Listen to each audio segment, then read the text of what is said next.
네, 오늘 우리에게 주신 하나님의 말씀은 사도행전입니다. 사도행전 제11장 19절에서 26절까지 말씀, 사도행전 제11장 19절에서 26절까지 말씀.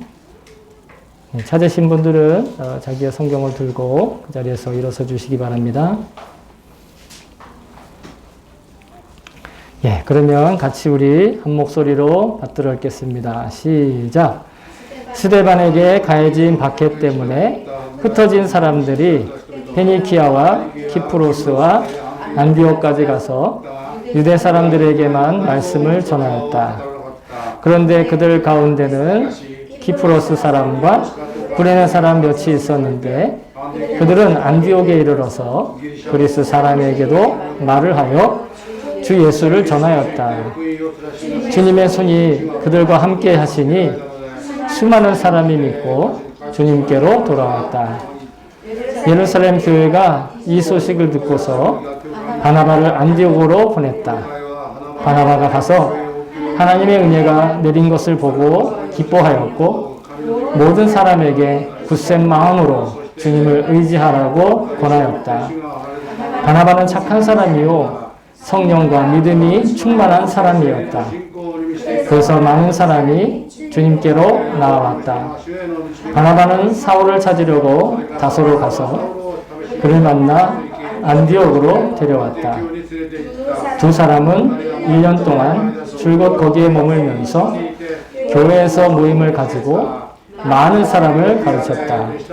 제자들은 안디옥에서 처음으로 그리스도인이라고 불리었다. 아멘. 주님의 말씀입니다. 자, 모두 자리에 앉아주시기 바랍니다. 설교를 위해서 잠깐 기도하도록 하겠습니다. 참 좋으신 하나님 아버지, 감사드립니다. 오늘 주님의 귀하고 복된 말씀을 붙들고 이 단에 섰습니다. 그러나 말을 전하는 저도 한없이 주님 앞에 자랑스럽지 못하고 바르지 못한 그런 삶을 살고 있음을 주님 고백합니다. 그럼에도 저에게 이 귀한 말씀을 붙들어 주셔서 함께 나누게 하심은 우리의 연약함으로 말미암아 또 우리의 무능함으로 말미암아 오로지 하나님의 말씀이 나타나게 하려 하심인 줄로 믿습니다. 우리가 오직 주의 말씀에만 귀를 기울일 수 있게 하여 주시옵시고 주의 말씀만을 전할 수 있게 하여 주셔서 듣는 사람도 하나님의 말씀으로 듣고 전하는 사람도 오직 하나님의 말씀만 전할 수 있게 주님 역사하여 주시옵소서. 모든 것들을 주님께만 의지하며 모든 말씀 우리 주 예수 그리스도의 이름으로 기도합니다. 아멘. 할렐루야. 주의 이름을 찬양합니다.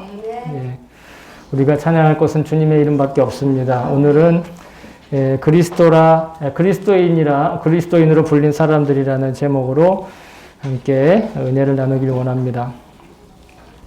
많은 철학자들이 있는데 그 중에 하이데거라고 하는 굉장히 유명한 철학자가 있습니다. 근데 그 사람이 여러 이야기들을 했는데 그 중에 굉장히 유명한 말이 하나가 뭐냐면 언어는 존재의 집이다 라는 그런 말이 있습니다.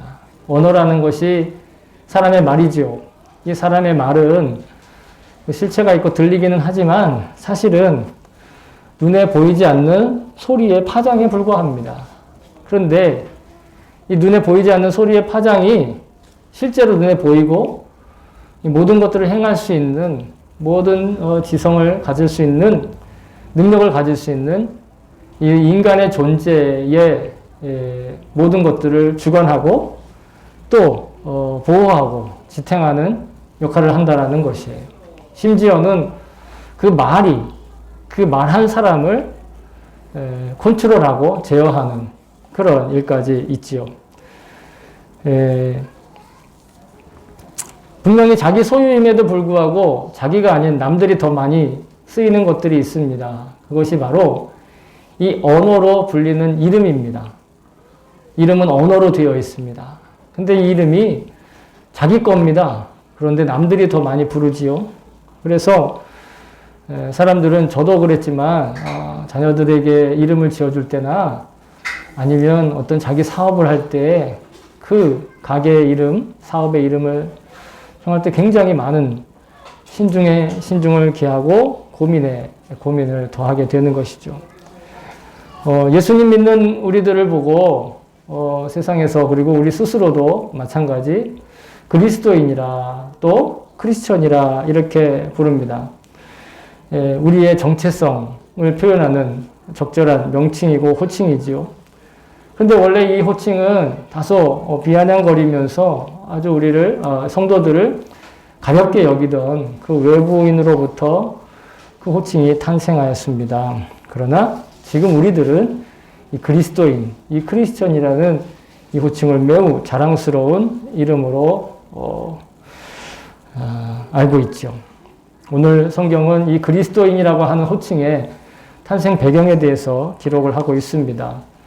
우리가 그리스도인으로 불리게 된 그 배경과 그 뒤의 역사들을 통해서 그 과정들을 통해서 지금 내가 그리고 우리가 회복해야 하고 끝까지 지켜야 될 참 성도다운 참 그리스도인다운 자세와 태도를 다시금 배울 수 있기를 주의 이름으로 축복합니다. 지지난 주일에는 우리가 함께 지난 주일에는 부활절이어서 사도행전으로 본문으로 연속 설교를 하지 않았고 지지난 주에 우리가 사도행전으로 함께 은혜를 나눴는데 그 뒤에 바로 이어지는 본문이 오늘 본문인데 그 연속되는 본문 가운데 지지난 주에 우리가 함께 나누었던 내용이 바로 베드로의 간증인데 그 베드로의 간증을 통해서 이방인들에게도 유대인들이 아닌 하나님을 모르던 이방인들에게도 놀랍게 성령님이 내리시고 성령님의 충만함이 임하였다라는 것을 함께 나누었습니다.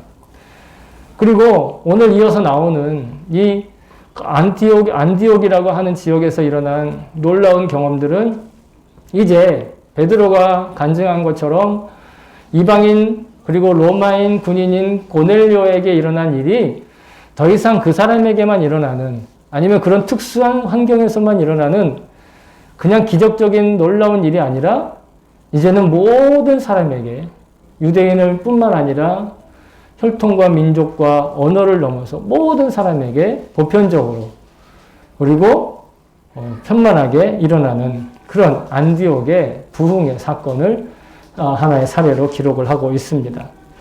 근데 오늘 본문은 먼저 스데반의 박해, 스데반의 순교로 인한 예루살렘에서의 박해를 이야기를 하면서 시작을 합니다. 스데반의 순교로 인해서 기독교인들이 처음 박해를 받을 땐 로마 제국이나 어떤 외부의 다른 민족이나 이민족에 의한 박해가 아니었고 오히려 같은 하나님을 믿는 똑같은 하나님을 섬기는 같은 유대인으로부터의 박해가 일어났죠. 그리고 그 박해로 인해서 많은 사람들이 자기의 삶의 터전을 외국으로 그 주변에 있는 이 이웃 나라로 이웃 지역으로 피신하게 되는 그런 역사가 있었습니다. 스데반의 순교에 관한 이야기는 사도행전 7장에 있기 때문에 그리고 이미 제가 설교를 했기 때문에 그 이야기는 여러분들이 다시 묵상을 해보면 좋을 것 같고요. 이제 그 자기의 삶의 터전을 이동했던 사람들이 어느 지역으로 옮겼느냐 하는 것을 제가 지도로 잠깐 소개를 해드리겠습니다. 일본어 지도지만 여러분 다 읽을 수 있으시고 충분히 이해하실 수 있죠? 예. 보충 설명해드리면 여기가 지중해고 여기가 키프로스 섬 그리고 여기가 안디옥 그리고 여기가 베니게라고 페니키아 지역입니다. 여기 다마스커스가 있는데 이 밑에 지역이 사마리아 지역이고 사마리아의 바로 위에 있는 지역이 페니키아 그리고 한 군데 더 나오는 오늘날 북아프리카의 리비아라고 하는 나라 지역과 동일한 지역에 키레네, 구레네라고 하는 우리 성경에 구레네라고 표현되어 있는데 구레네 시몬 아시죠? 예, 구레네 그게 바로 키레네 일본어로 하면 키레네 그리고 키프로스 베니게와 키프로스 지역에서 자 이런 지역들로 사람들이 자기의 삶의 터전을 옮겼습니다. 그 박해를 피해서 우리나라도 역사적으로 있잖아요. 조선 반도에서 그 기근과 또 여러 가지 이 폭정 이제 나라의 어떤 그런 못된 관리가 이렇게 폭정을 하거나 그러면 저 북쪽의 만주나 아니면 또 위에 올라가면 러시아 근처 연해주 그리고 이제 또 우리가 살고 있는 일본까지 특히 이제 저 후쿠오카라든지 그런 지역으로 많이 이렇게 이주를 해서 살게 되는 것과 마찬가지로 유대인들도 자기 본토에서 자기의 본거 지역에서 이 박해를 받고 어려운 일이 생기니까 당연히 자연스럽게 그쪽 지역으로 피신해서 자기의 생존을 도모했던 것이죠. 그리고 대대로 역사적으로 그 지역에 유대인 디아스포라, 즉 유대인 이민자들, 이제 우리도 따지고 보면 한인 디아스포라입니다. 왜냐하면 우리는 지금 한국에 살지 않죠. 한국에 살지 않지만 외국에서 한인으로서의 어떤 그런 그룹을 형성하고 있는 디아스포라 유대인들처럼 디아스포라 한인, 우리가 바로 그런 사람들인데 그렇게 어떤 키프로스나 이런 페니키아 지역, 키프로스, 안디옥 상대적으로 좀 가까운 지역이긴 하지만 유대에서 떨어질 수 있는 뭐 갑자기 지리 시간인 것 같은데 지리적인 어떤 이것들을 알고 계시면 훨씬 더 이 당시 그때 당시대의 어떤 모습을 우리가 상상하기가 더 좋습니다. 실감하기가 더 쉽죠. 그런 와중에 이 키프로스 출신, 여기 말하는 키프로스 여기입니다. 키프로스 섬과 또 키레네 이쪽 지역의 출신들이 이 안디옥으로 건너온 겁니다. 뭐 왜 건너왔는지는 여러 가지 이야기가 있지만 이 안디옥이 이쪽 시리아 지역의 수도였습니다. 그리고 로마 제국에서 세 번째로 큰 도시였어요. 안디옥이. 여기 시리아 안디옥.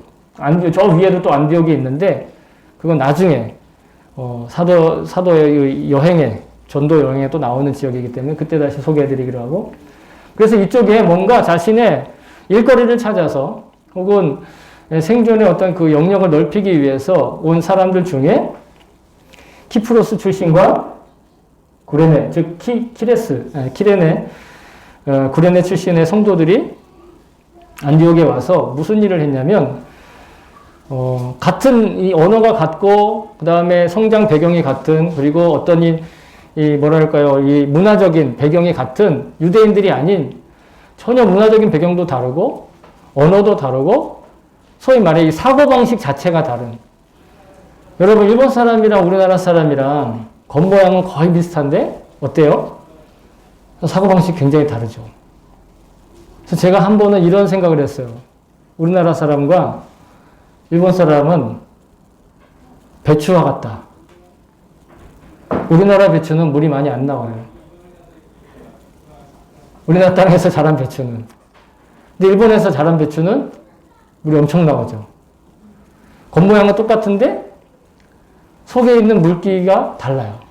마찬가지로 우리는 그런데 근데 여기 있는 사람들은요. 외모도 사실은 좀 달라요. 같은 지역에 있지만 좀 전혀 다른 그리고 하나님에 대한 선지식이 없어요.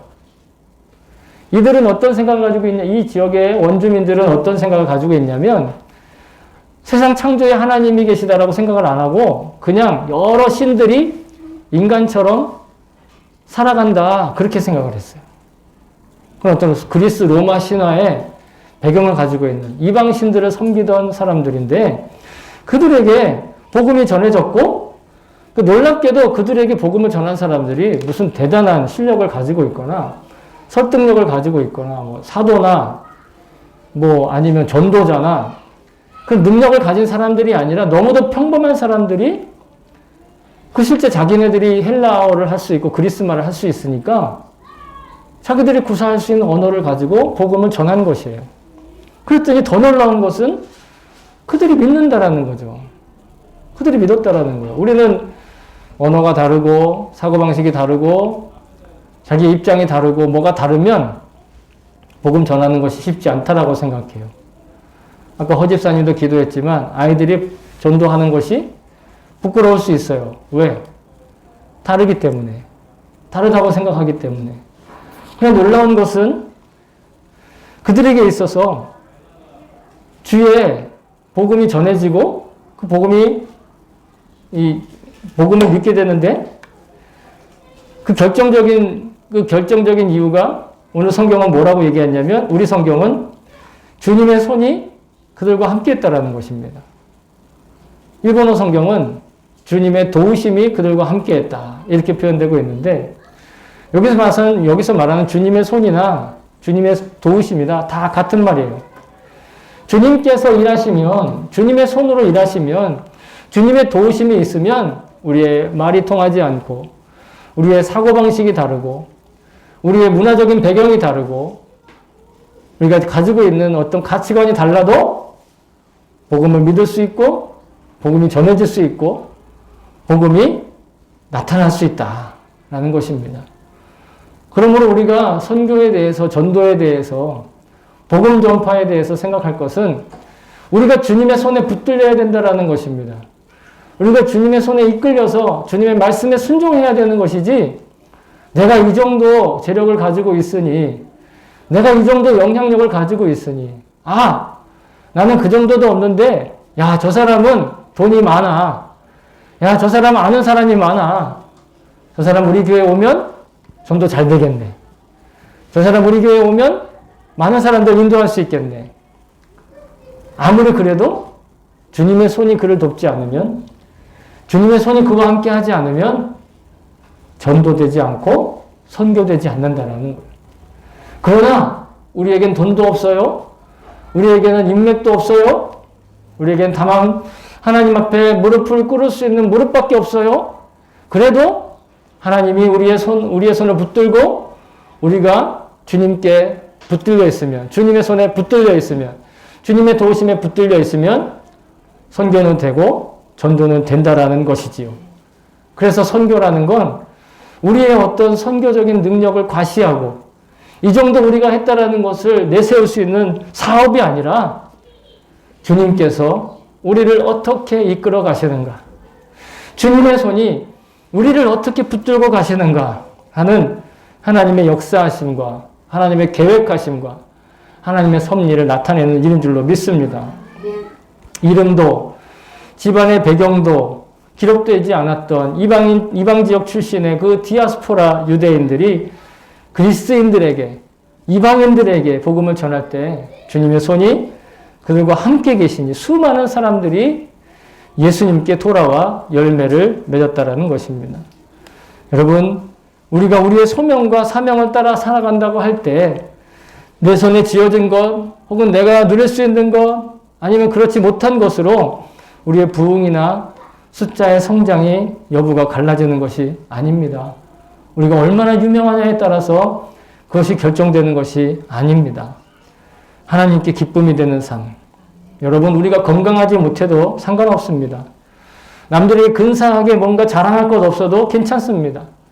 기적을 체험하지 못했어도 낙심하거나 실망할 필요가 없습니다. 우리가 주의 손에만 붙들려 있다면 여러분, 그것으로 나는 나의 사명과 소명을 지금 다 하고 있는 것입니다. 우리가 정말 그냥 너무도 이 날카로운 칼과 같은 존재라고 할지라도 내가 엄마의 손에 붙들려 있으면 나는 아름다운 요리와 음식을 만들어낼 수 있는 칼이 될 수 있는 거예요.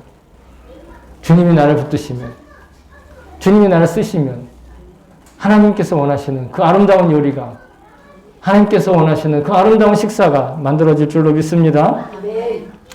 자, 이렇게 안디옥에서 아까 말씀드린 안디옥, 예루살렘에 있던 본부 교회에 있는 사람들이 이 안디옥에다가 바나바를 파견합니다. 바나바에게 가서 이게 무슨 일인지 한번, 이런 소문이 들리는데 한번 가서 실체를 좀 알아보시오. 그는 경건하고 믿음이 충성스러운 일꾼이었죠. 그에 대해서는 사도행전 2장에 자기의 재산을 다 팔아서 교회에 이렇게 드리는 사건 2장에 나와 있고요. 그리고 사도 바울이 이제 아직 사울이었을 때 회심하고 예루살렘으로 갔을 때 그 사도들과의 중재를 한 역할을 한 사람이 바나바이기도 합니다. 그래서 사도행전 2장과 9장에 이미 바나바가 소개되고 있죠. 안디옥에 도착한 바나바는 그곳에서 하나님의 은혜를 발견했다, 이렇게 표현하고 있어요. 바나바가 하나님의 은혜를 안디옥에서 발견했다라는 말은 바로 많은 사람들이, 많은 이방인들이, 유대인도 아닌 이방인들이 예수님을 믿고 예수님께 돌아오는 사건을 뜻하는 거예요. 자, 여러분, 우리가 흔히 하나님의 은혜나 내가 은혜 받았다라고 하면 대부분은 어떤 좋은 기분을 얻었을 때, 좋은 감정의 상태가 되었을 때, 내 기분이 좋아졌을 때, 아, 오늘 예배에 참 은혜로웠어. 아, 오늘 나의 삶은 참 은혜로웠어. 이렇게 얘기를 하는데, 물론 그것이 은혜가 아니라는 건 아니지만, 은혜는 그것이 전부가 아니라는 거예요. 왜 그런 마음을, 왜 그런 좋은 기분을 은혜라고 표현할 수 있는가? 그것은 하나님께서 직접 일하시는 것을 체감했을 때 감동으로 우리가 느꼈기 때문에 은혜 받았다라고 얘기하는 것이지, 그 기분 자체, 그 감동 자체, 그 흥분 자체가 은혜가 아니라는 것입니다. 그런데 만약에 우리가 기분이 들지 않고 감정이 막 그렇게 뜨지 않고 흥분되지 않아도 우리는 하나님의 은혜를 얼마든지 보고 얼마든지 체험하고 얼마든지 고백할 수 있다는 것이에요. 여러분, 이것도 하나님의 은혜고, 여러분, 이 꽃바구니도 하나님의 은혜입니다. 물론 하나님의 은혜로 꽃바구니를 봉헌하셨지만 이 꽃바구니 자체도 하나님의 은혜라는 것이죠. 왜? 이곳에 하나님이 주신 생명력이 남아있기 때문에, 이곳이 하나님이 주신 그 아름다움이 남아있기 때문에, 하나님이 직접 하시는 일을 볼 수 있다면 여러분, 우리는 언제든지 하나님의 은혜를 고백할 수 있다는 것입니다.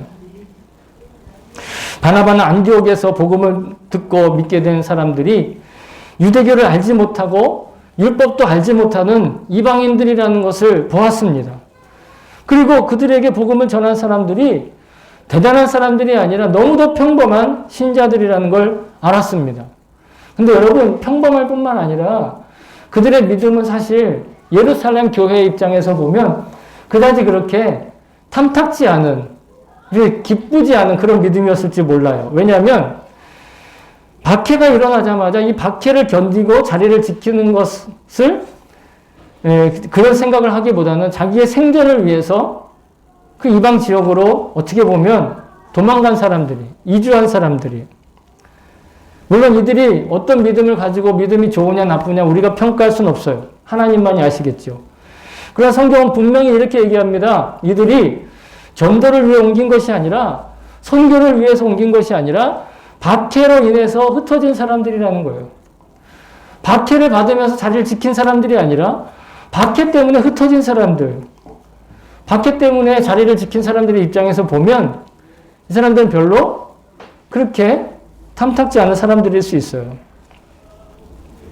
그렇기 때문에 바나바는 오히려 이 일로 하나님의 은혜를, 또 하나님이 직접 행하신 일로 볼 수밖에 없었다라는 것이죠. 말씀드린 것은 전도자도 아니었어요. 사도도 아니었습니다. 예언자는 더더욱 아니었죠.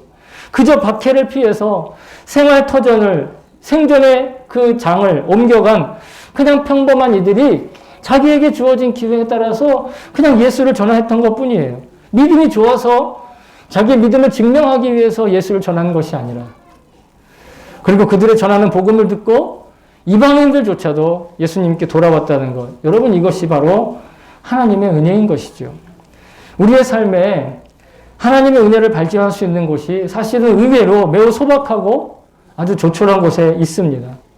오히려 우리의 약함과 우리의 무능함과 혹은 수치와 때로는 그 한심스러운 그 삶의 자리에 오히려 하나님의 은혜가 더욱 빛을 발하고 있는 것을 알 수 있습니다. 여러분, 무력함과 무능함과 한심스러움 앞에, 주님 앞에 부끄러웠던 적이 있습니까? 오히려 그 부끄러움이 그 자리에 하나님의 은혜를 더욱 빛나게 할 줄로 믿습니다. 사도 바울이 이렇게 고백합니다. 율법이 들어온 것은 범죄를 더하게 하려 함이라. 그러나 죄가 더한 곳에 은혜가 더욱 넘쳤나니. 죄가 더한 곳에 은혜가 더욱 넘쳤다라는 건 죄를 많이 지으라는 것이 아닙니다. 이미 우리 가운데 있는 그 나약함, 이미 우리 가운데 있는 그 무력함, 이미 우리 가운데 있는 그 수치, 이미 우리 가운데 그 허물들이 인하여 하나님의 은혜가 더더욱 빛나게 될 것이고 더더욱 환히 드러나게 될 거라는 것이지요. 그래서 바나바는 예수님께로 이렇게 돌아온 이들이 굳센 마음으로 주님 앞에 머물러야 한다라고 권면하는 것이에요. 굳센 마음으로. 자, 개혁성경은 굳건한 마음, 우리 세번역성이 굳센 마음이라고 하지만 개역성경은 굳건한 마음으로 번역하고 있고 일본어 성경은 강한 결이다. 가타이 게츠이라고 번역을 하고 있는데 이 하나님의 은혜를 받은 이들이 그 은혜를 받아 지키기 위해선 자기 마음가짐이 남달라야 된다라는 거예요. 자기 마음가짐이 그냥 지금까지와의 마음가짐과는 달라야 된다라는 거예요. 왜? 원어를 보면 이 굳센 마음을 갖는다 하는 마음에 이 말을 프로테시스라는 원어를 썼는데 이 프로테시스의 1차적인 의미는 자기 마음을 신 앞에 진열하다라는 뜻이에요.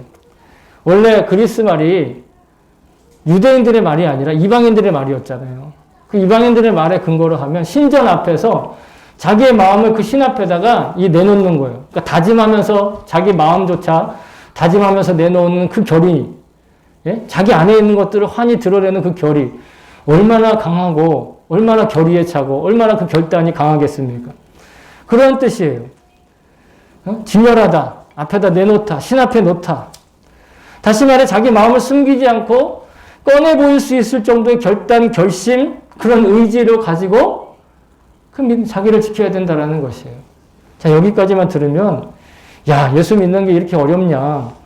야, 기독교도 참 다른 종교랑 별반 다를 게 없네. 라고 생각하실지 모르겠어요. 그렇게 반문하는 사람들이 있을지 모르겠습니다. 근데 여러분, 지금 바나바는 이방신의 가치와 철학으로 뿌리 깊게 이 살아왔던 이방인들의 땅에서 예수님의 복음을 믿게 된 자들의 그 마음을, 그 자기들의 마음을 열어도 절대로 거리길 것이 없을 정도 투명한 삶과 강한 의지가 있어야 그래야 자기 자신의 구원을 지킬 수 있다. 그렇게 생각을 했던 것 같아요. 물론 바나바가 꼭 그런 의미로 이 단어를 썼는지 안 썼는지는 제가 천국 가면 물어보겠습니다. 하지만 저는 이 구절을 묵상하면서 마음을 열고 투명하게 보여줄 수 있을 정도의 용기를 가지고 남의 시선과 평가를 두려워하지 않을 정도의 결단을 주님께 드리는 것, 그것이 그때 당시의 이방인들 뿐만 아니라 오늘날 우리에게도 태어나면서부터 하나님을 알지 못하고 태어나면서부터 이 세속의 가치관에 물들어 있는 우리들, 이 시대를 사는 그리스도인들의 삶에도 그 결단은, 그 결의는 합당하다, 그렇게 생각을 하게 되었습니다. 우리가 동행일기를 쓰는데 동행일기 쓸 때 가장 첫 번째 걸림돌이 나눈 방에서 같이 나누는 것이잖아요. 왜 일기를 나누고, 왜 일기를 사람들한테 공개하고, 왜 일기, 자기의 일상을 왜 사람들한테 이렇게 보여줘요? 그렇게 반문하는 사람들도 많이 있습니다. 세미나 가면. 그런데 여러분, 우리가 그렇게 사람들에게 알려줘도 좋은 소식들도 있지만 부끄러운 소식도 또 이런 것들도 나누고 공유합니다. 처음에는 매우 꺼려지고 또 힘들고 그것 때문에 걸려 넘어지기도 하지요.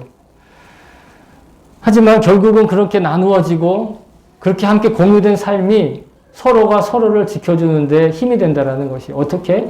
그 죄에서 멀어지게 한다는 것, 그 허물에서 멀어지게 한다는 것, 그 수치스러운 일을 다시 반복하지 않게 된다는 것이에요. 내가 감출 수 있게 되고 내가 가릴 수 있게 되고 내가 그것을 숨길 수 있게 되면, 그러면 난 또다시 거기에 넘어지고 또다시 거기에 죄를 짓게 되고 또다시 그 탐욕에 물들게 된다는 것이에요. 그러나 우리가 그것을 솔직하게 내어놓고 같이 함께 공개하고 남들이 내 집안을 들여다보고 남들이 내 속을 들여다보아도 전혀 거리낄 것이 없고 부끄러울 것이 없고 걱정할 것이 없을 정도의 삶으로 하나님 나를 이끌어 주신다라는 것. 그러기 위해서 물론 모든 사람들한테 무조건 다 공개해야만 한다라는 것이 아니라 함께 나눈 방으로 나눈 방으로 엮여진 같은 지체들끼리 함께 그것을 공유하는 것이죠. 아니 여러분, 우리 육신의 가족들과도 육신의 가족의 일이 부끄러운 일이면 밖에 나가서 야, 우리 어머니가 이런 부끄러운 일 했어. 야, 우리 자식들이 이런 부끄러운 일 했어. 함부로 얘기하나요? 자식들이 말썽 피는 걸 얘기할 때도 선은 있죠. 네, 그 이상 얘기하지 않는 것들이 있잖아요. 마찬가지입니다. 영적인 가족인 우리들도 그렇게 우리 지체들의 그 허물과 그 지체들의 나약함을 자기의 수치와 자기의 죄처럼 여기고 감싸주고 같이 그것을 이기기 위해서 애쓰는 것이죠. 그래서 성경의 전도서는 이런 얘기를 하고 있습니다.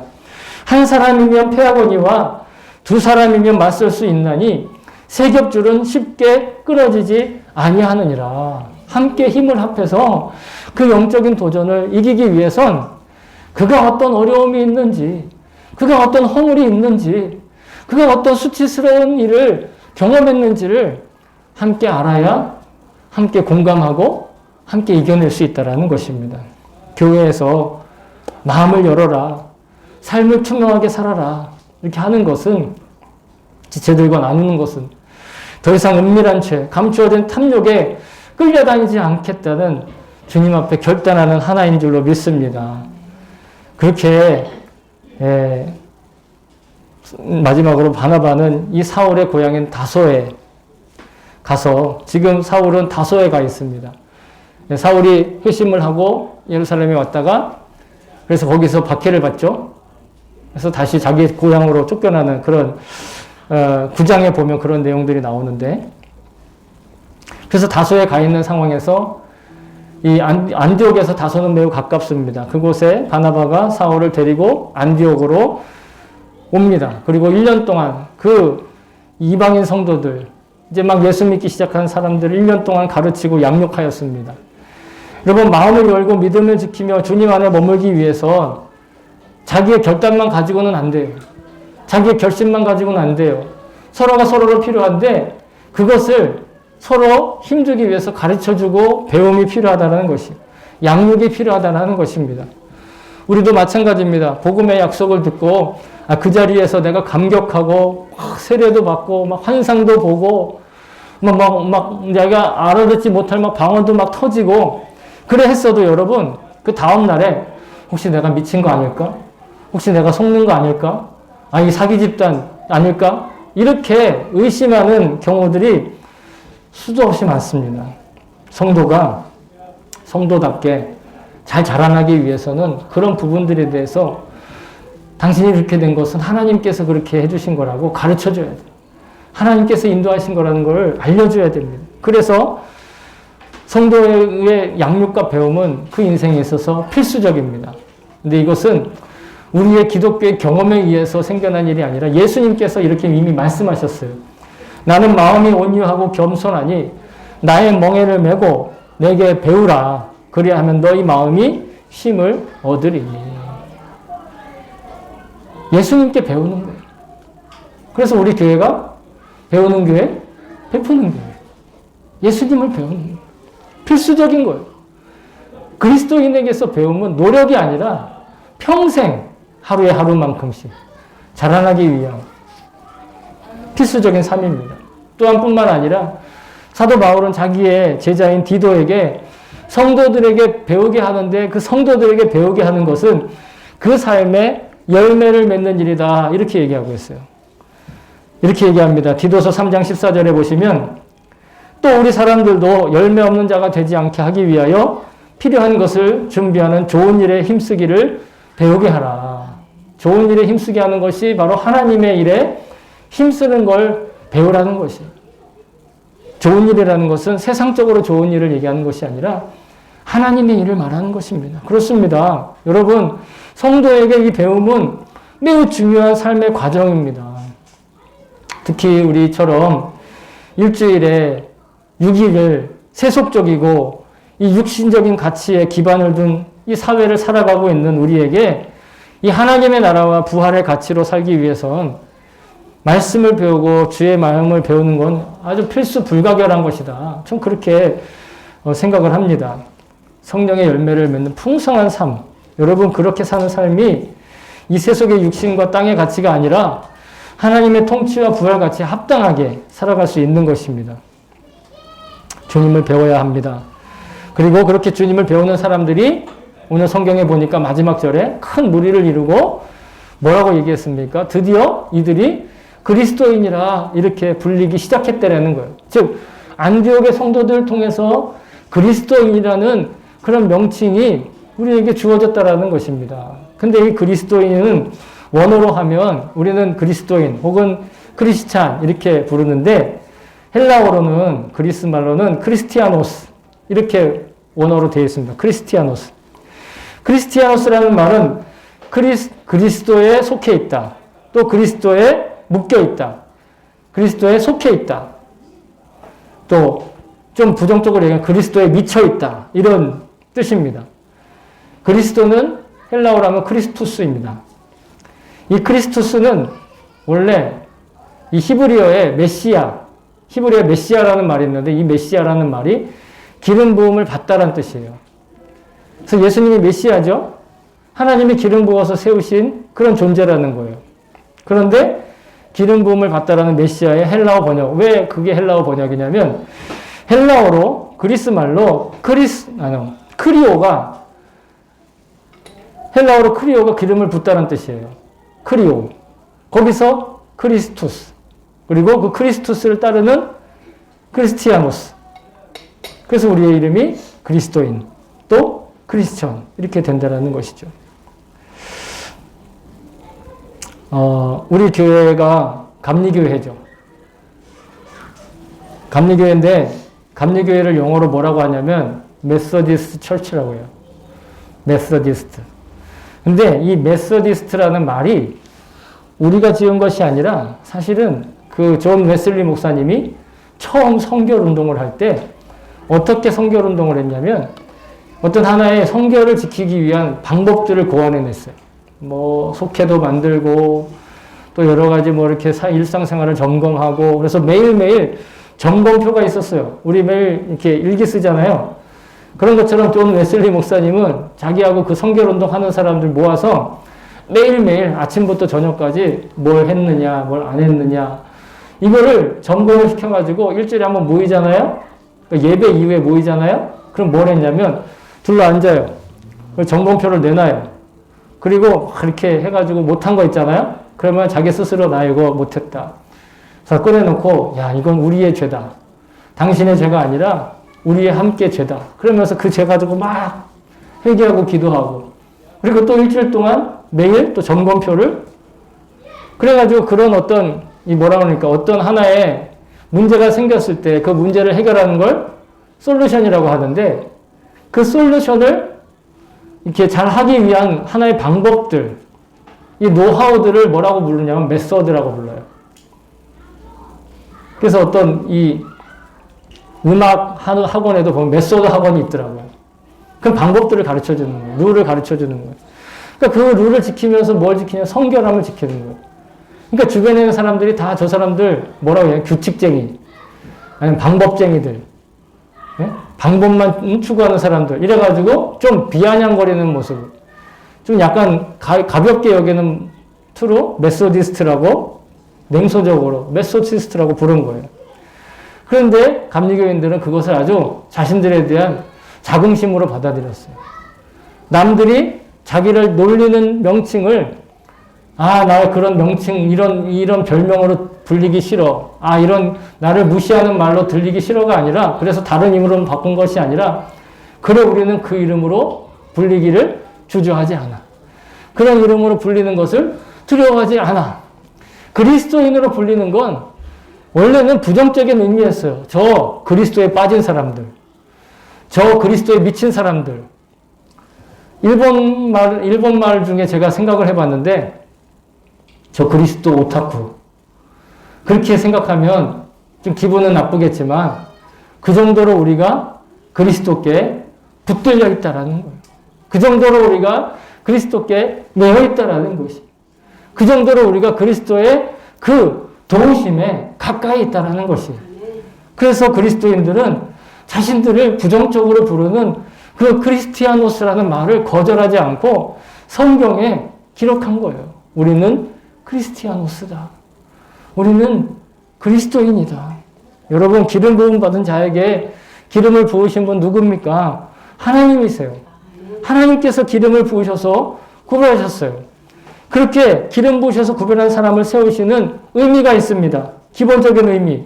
그것은 뭐냐면 하나님의 권세를 대신 맡겨주신다는 의미가 있어요. 보이지 아니하시는 하나님께서 보이는 존재에게 기름 부어서 그를 세우시고 그에게 하나님의 권세를 나타내 주신다는 거예요. 따라서 하나님께로부터 기름 부음 받은 자은 그 그리스도는 사람의 뜻이 아니라 하나님의 뜻을 위하여 이 땅에 오신 것이에요. 자의로 오신 것이 아니라. 또 하나님 나라의 가치를 실현하는 것이 바로 기름 부음 받은 자의 그 그리스도의 절대적인 소명인 것이에요. 그래서 예수님께서 세례받고 물에서 올라오실 때 하늘에 비둘기처럼 성령님이 임하시는 것을 보고 그리스도로서의 소명과 사명을 확증하게 되신, 그때로부터 본격적으로 그리스도로서의 공생애가 시작되지요. 그때 하늘에서 이런 역사가 있었습니다. 곧 물에서 올라오실 때 하늘이 갈라짐과 성령이 비둘기같이 자기에게 내려오심을 보시더니 하늘로부터 소리가 나기를 너는 내 사랑하는 아들이라 내가 너를 기뻐하노라 하시니라. 하나님 나라의 가치를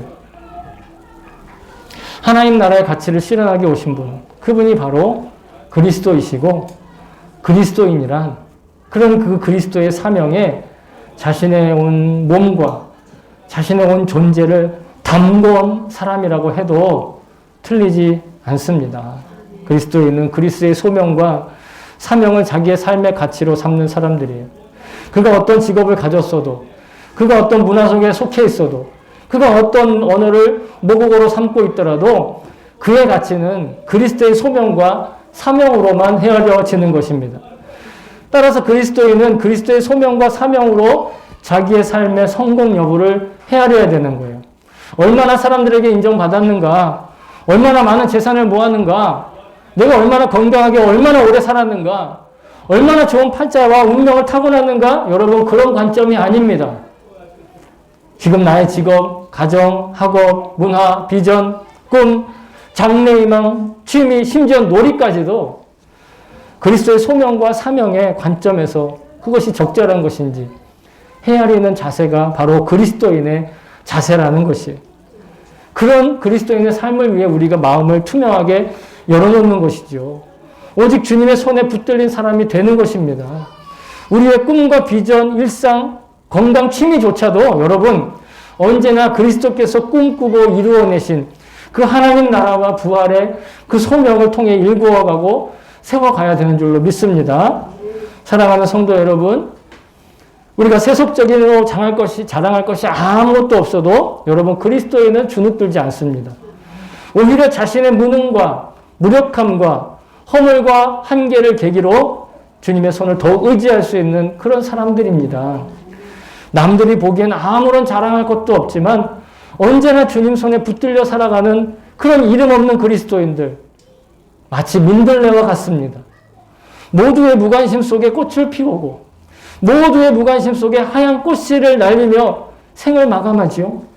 그러나 그 뿌리가 깊어 다시 새 봄이 찾아오면 어김없이 또다시 꽃을 피우고 꽃씨를 날릴 준비를 합니다. 여러분, 성령의 바람이 그 꽃씨를 날려주시고 흙먼지로 가득한 이 황량한 벌판에 꽃을 피우게 하시는 줄로 믿습니다. 그리스도께 몰입된 사람이라는 이 조롱 섞인 호칭은 그리스도인으로 살았던 우리의 믿음의 선배들이 있었습니다. 그들 세상에 자랑할 것도 없고 화려하지도 않은 삶이었지만 하나님의 통치와 부활의 소망으로 살았습니다. 오늘 우리도 그런 무명의 그리스도인으로 살더라도, 그렇게 살게 된더라도 결코 낙심하지 않고 묵묵히 자신에게 주어진 삶의 자리를 지킬 때 반드시 하나님의 상급을 받게 될 것을 믿습니다. 오늘 주님께 배우고 주님 나라의 가치를 배우는 일에 자신의 인생을 활용할 수 있기를 주의 이름으로 축복합니다. 부활하신 주님의 그 따사롭고 포근한 품에서 그리스도인의 그 소박하고 질박함으로 매일 주어지는 삶의 배움을 통해 늘 새로워지는 속사람만큼 하루만큼씩 승리하는 저와 여러분 되시기를 또한 주의 이름으로 축복합니다. 아멘.